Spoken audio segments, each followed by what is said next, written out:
And now, I'd like to introduce a comedian who I think will be a particular hit with the journalists in this room. Jimmy Kimmel is known in the world of comedy not only for his sense of humor, but for his work ethic and his tenacity.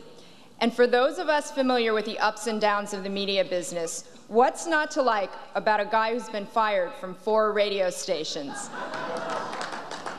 Ladies and gentlemen, it's my pleasure to introduce Jimmy Kimmel, host of ABC's Jimmy Kimmel Live.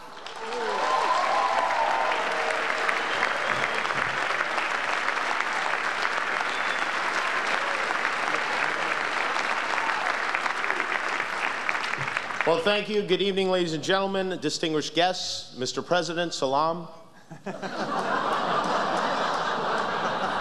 It is wonderful to be here. They told me this would be a very high-profile event with some of the most powerful people in the world. They did not tell me I'd be looking directly into Sofia Vergara's cleavage. I saw you texting. Sofia is from Colombia. This is what women look like in Colombia. What do you expect the Secret Service to do? Mr. President, I know you won't be able to laugh at any of my jokes about the Secret Service, so cover your ears if that's physically possible.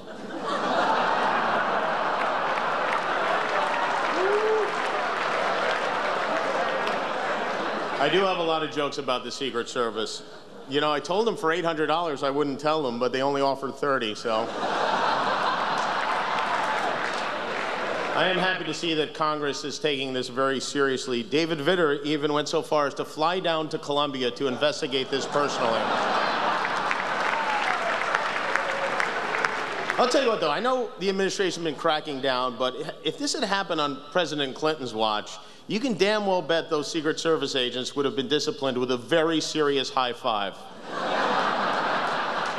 Palms would be beet red.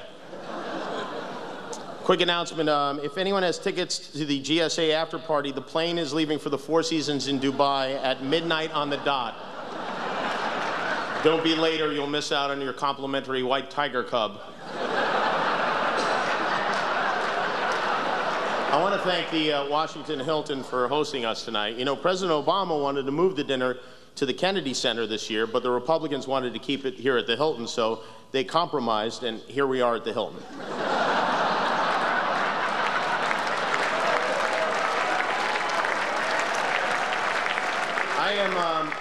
I'm staying at the hotel, and I'll be honest, it isn't great. I had to change rooms last night because there was a huge leak in the room above me. I guess Peter Orszag left his mouth on. And he told me you guys would like that one. He told me a lot of stuff. But it's an honor to be here. You know, if you told me when I was a kid that I would be sitting on the same dais with President Barack Obama, I would have said, the president's name is Barack Obama?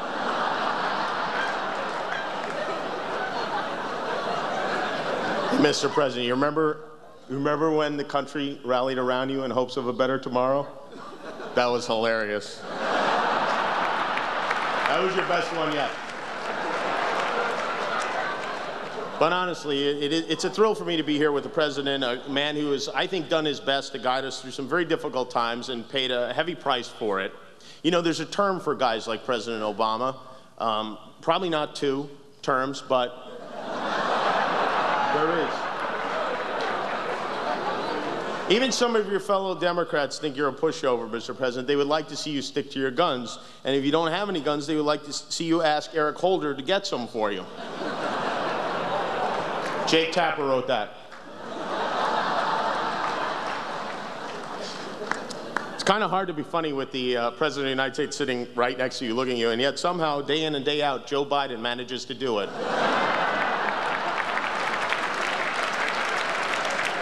I wish he was here. I wish he was here so he could sit behind me and fake clap like he does during the State of the Union address. Are you enjoying this? Is this fun for you? This is the first meal he's had in months. They say diplomacy is a matter of carrots and sticks, and since Mrs. Obama got to the White House, so is dinner. You're very skinny. She doesn't let you eat. I felt weird about eating dessert. I left it untouched. I've never done that before. You know, the real reason people thought you were from Kenya had nothing to do with your birth certificate. It's because you lost so much weight, we thought you were the guy who won the Boston Marathon. This is how you know this country's in bad shape. Our president is starving. North Korea is sending him food aid. I had the opportunity to sit next to the First Lady tonight. She's very, very nice, and no matter what side of the fence you're on, you have to admit, she's done a lot of good work. She just wants us to be healthy, really, is all. Mrs. Obama, I thank you for that. Look, it's Chris Christie, get him.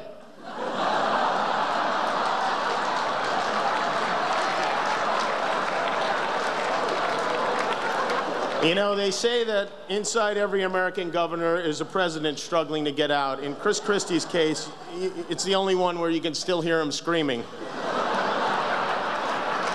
Governor Christie, I think you might be misunderstanding New Jersey's slogan. It's not the Olive Garden state.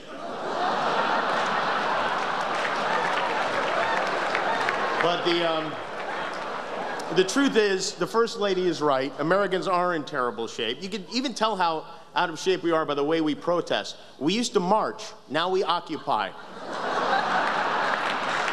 I want to say a quick congratulations to the Occupy protesters. It took months and months of patchouli oil and hacky sack, but finally, Wall Street isn't greedy anymore. Congratulations. White House Press Secretary Jay Carney is with us. Hello, Jay. Jay is, as you know, not only his press secretary, you also know him as the white guy from every LensCrafters commercial. One of Jay's jobs is to keep track of all the Hillary Rosens. For those of you who aren't familiar with this story, Kim, Lindsay, etc.,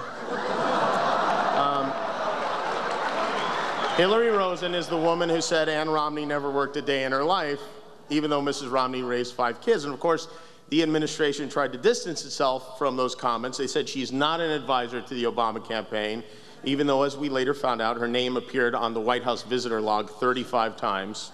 So when reporters asked Jay why her name showed up 35 times, this is where it gets hilarious. He said he wasn't sure it was the same Hillary Rosen. He said, I personally know 3 Hillary Rosens. You personally know 3 Hillary Rosens? Where did all these Hillary Rosens come from? Did you pick them in the Hillary Rosen garden? I bet you $10,000 you don't know 3 Hillary Rosens, but I'm not running for president, so. 3 Hillarys. That sounds like President Clinton's worst nightmare. Hey, is that slut Rush Limbaugh here? People are still upset with Rush for comments he made about Sandra Fluke, but you know what? There's a reason Mr. Limbaugh said what he said, and that reason is Percocet. And by the way, just to clear things up for the extreme right-wingers, here's the difference between Bill Maher and Rush Limbaugh. The people who watch Bill Maher know he's an asshole.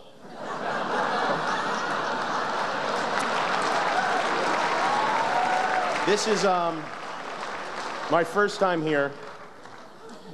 Every news organization, I guess, has its own table. Scripps is here, thank God, just in case a spelling breaks out, we have that covered.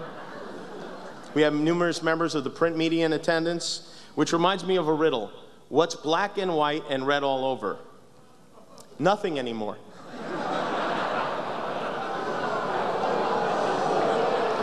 Really? The Christie jokes are okay, but no?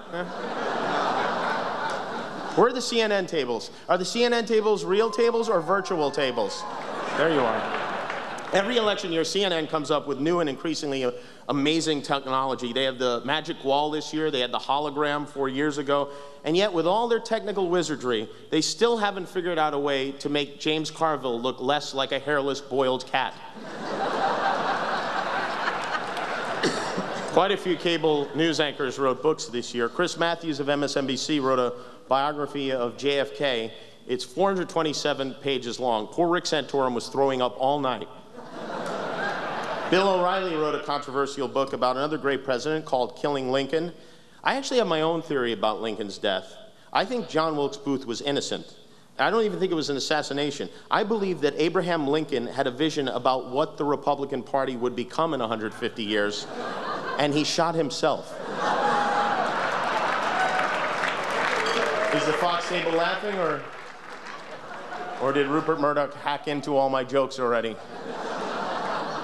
Some people think Rupert Murdoch was intentionally trying to appear to be confused when he testified in front of the British government, but I don't know. The man is 81 years old. I think you have to know how to use a cell phone before you can figure out how to hack into one. Rupert Murdoch paid $580 million for MySpace. Clearly, he knows nothing about technology. Fox News is the grumpy old man of cable. Loud, stubborn, a little bit out of touch with reality, just had a mole removed. Is the Fox mole here, by the way? I'd like to take a moment to salute the Fox mole. Were it not for his brave sacrifice, the world may never have known that the bathrooms at Fox were overdue for renovation. Leaking 2 videos and getting caught right away doesn't make you a mole, it makes you a freckle. As a result of all the success Fox News has had, MSNBC has moved a bit to the left of Hugo Chavez lately. MSNBC has a very big star now in Rachel Maddow. Rachel hosts her own show, she's a best-selling author, and yet somehow she still manages to find time to cut her own hair. The Rachel was a very different hairstyle when Jennifer Aniston had it. Rachel Maddow also wrote a book. In it, she argues that the unchecked expansion of executive power since Vietnam has resulted in a country that is perpetually at war, which comes at disastrous cost, not only financially, but to the very ideals on which the United States was founded. Women, nag, nag, nag, you know? There are a lot of very big celebrities here with us tonight. Uggy is here. Uggy's the dog from the movie The Artist. Uggy is amazing. He can roll over on command. He's a Democrat. Uggy, I have some advice. If Mitt Romney ever invites you to go for a ride, call shotgun. And if the president tries to butter you, run. Last week we learned that the president's 2 favorite steaks are ribeye and seeing eye. You know you don't have to reveal everything in an autobiography, right? I mean, you can leave some things out. When you go to a dog park, is it the same as when we look at a tank full of lobsters? The president was very candid in an interview with The Atlantic a couple of weeks ago when he called Kanye West a jackass. Which, no offense, sir, but I think you got the wrong West. I think you meant Alan. Do all Wests look the same to you? George Clooney is here tonight. Tomorrow he's set to appear before Alan West in the House Un-American Activities Committee. George is hosting a fundraiser event for the Obama campaign. For $3, you can enter a raffle, and the winner gets to have dinner with the president at George Clooney's house. And I, for one, have always dreamed of eating a Hot Pocket with the president and Batman. And now I can do it for only $3. And if you don't win the raffle, remember, you can still win dinner with George himself if you are a 6'1" blonde with a perfect body. Sully Sullenberger. Where's Sully Sullenberger? I met him outside the... Sully, would you do us a favor? Would you mind driving Lindsay Lohan home? Make sure you don't run into a goose, especially a gray goose.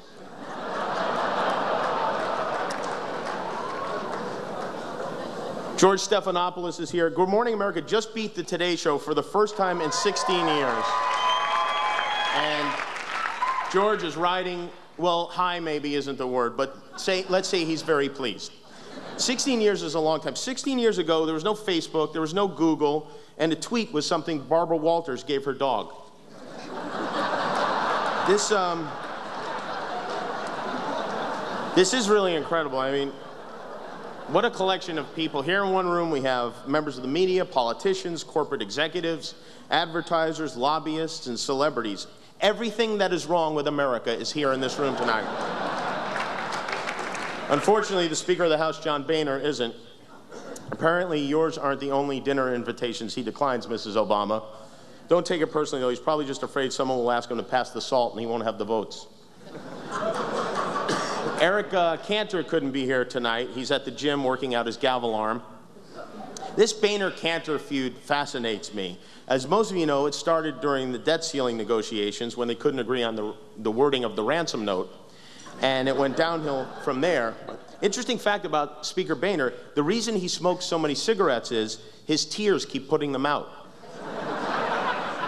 Minority Leader Nancy Pelosi isn't here tonight either, but her lipstick is. It's on my glass, I think, from last year. Nancy Pelosi believes in lipstick the same way she believes in government. Too much is never enough. Jake Tapper also wrote that one. I have to say, I've been having a lot of fun here in Washington. It's such a great city with all the history and monuments. I was at the Lincoln Memorial last night.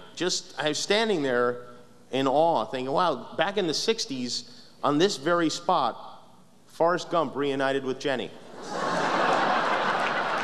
The people are interesting too. You know, it's fun to have conversations with people who are so passionate about politics. I talked to a guy who was a huge supporter of Obamacare and a guy who says it's a disaster that should be killed immediately. And it was interesting because I'd never met Mitt Romney before. Mitt Romney is the inevitable Republican candidate for president. He has an amazing story. You know, they picked him out of a Land's End catalog. That's how he was discovered. Some people say Mitt Romney won't be elected president because he's Mormon, and I think that's ignorant. I mean, this country is more open-minded than that. We elected an African-American president. We would absolutely elect a Mormon president, just not Mitt Romney. Stevie Wonder just said, "We elected an African-American president?"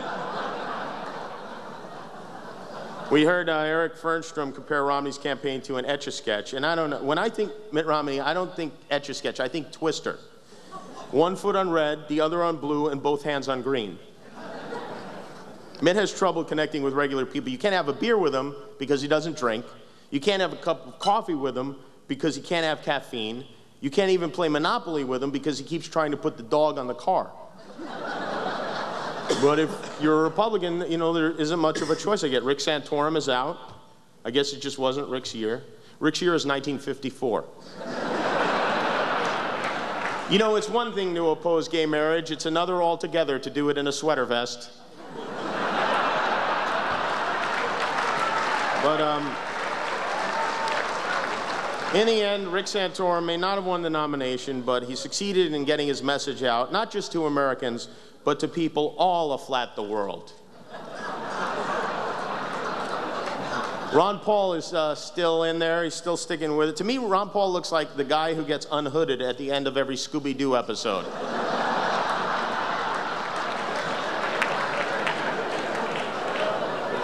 It's great to see the Gingriches here tonight because I guess that means the check cleared.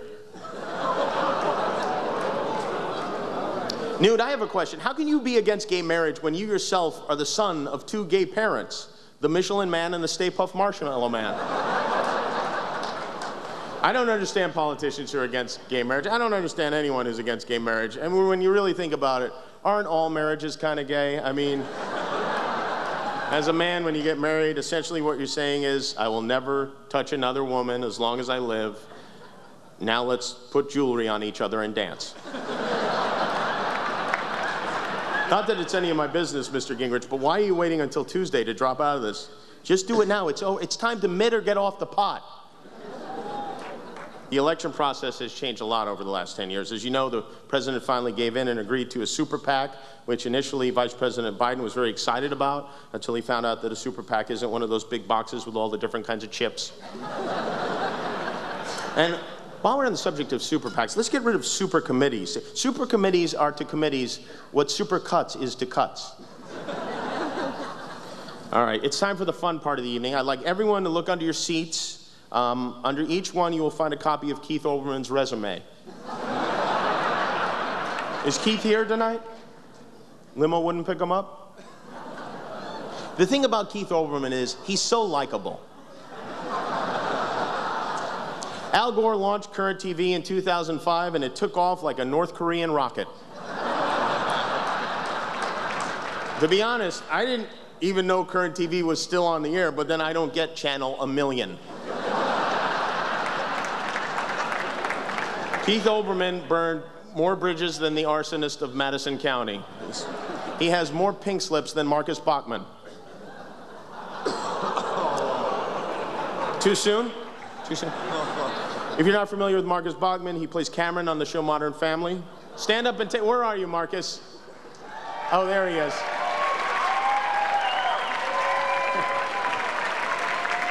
I do have one real question for you, Mr. President. What's with the marijuana crackdown? I mean, seriously, what is the concern? We will deplete the nation's Funyun supply? You know, pot smokers vote too, sometimes a week after the election, but they vote. Let's take a quick poll. I would like everyone in this room to raise your hand if you've never smoked pot. There you go. Look at Britt Hume. He's high right now. He's on his 4th almond macaroon. Mr. President, I hope you don't think I'm out of line here, but marijuana is something that real people care about, and the fact that you believe Speaker Boehner, when he tells you he still has control of his party, leads me to believe that you must be smoking some crazy great weed yourself. Woody Harrelson just woke up. As we know now, last year at this dinner, President Obama had his team on the way to kill Osama bin Laden. So who will it be this year? If you're looking for the biggest threat to America right now, she's right there. Her name is Kim Kardashian. She was captured by Greta Van Susteren and brought right to your doorstep. You know, when you took office, the Kardashians had 1 reality show. Now they have 4. This is not a good trend. Right now, Navy SEAL Team 6 is outside the Kardashian compound in Beverly Hills, disguised as the Denver Nuggets, so they can sneak in undetected.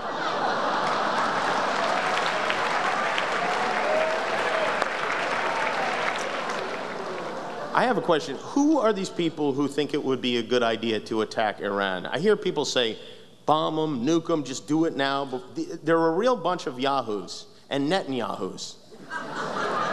There's only one way to have peace between the Israelis and the Arabs. Instead of focusing on their differences, they should focus on what they have in common, which is a mutual love of falafel and terrible dance music. I don't understand all the anger that is directed at the president. Even if you disagree with his politics, he's funny, he's athletic, he has a beautiful singing voice, he's devoted to his family. Even with all his responsibilities, he still finds time to go to his kids' soccer games and move the goalposts. And I think that's commendable. President Obama wants everyone in America to have health care, whether we want it or not. I think I figured it out. You're not from Kenya. It's even worse. You're from Canada. This healthcare reform thing has a lot of people very angry. There seems to be a lot of anger in general. And ladies and gentlemen, if I can get serious for a moment, I believe that if we truly want to overcome the problems that we face, we have to do it together. We cannot forget this country is a great country. This is a land of liberty and justice for all. And it doesn't matter if you're black like President Obama, or white like President Obama, or red like President Obama's agenda, or orange like Speaker Boehner. America is and will always be, as a great man once put it, a place where a man is judged not by the color of his skin, but rather by the number of his Twitter followers. It has been an honor for me to be here before so many members of the Washington and national media. You're here tonight because as journalists, you care about freedom, free speech, a free press, and most importantly, free dinner. Some people say journalism is in decline. They say you've become too politicized, too focused on sensationalism. They say you no longer honor your duty to inform America, but instead actively try to divide us so that your corporate overlords can rake in the profits. I don't have a joke for this. I'm just letting you know what some people say. In conclusion, it really has been an honor for me to be here tonight, and I'd like to thank Karen Bohan for inviting me, and Jake Tapper for writing all the jokes you didn't like, and I also want to thank Mr. Mills, my 10th grade high school history teacher, who said I'd never amount to anything if I kept screwing around in class. Mr. Mills, I'm about to high-five the President of the United States. Is it okay? Eat it, Mills. Thank you, everybody.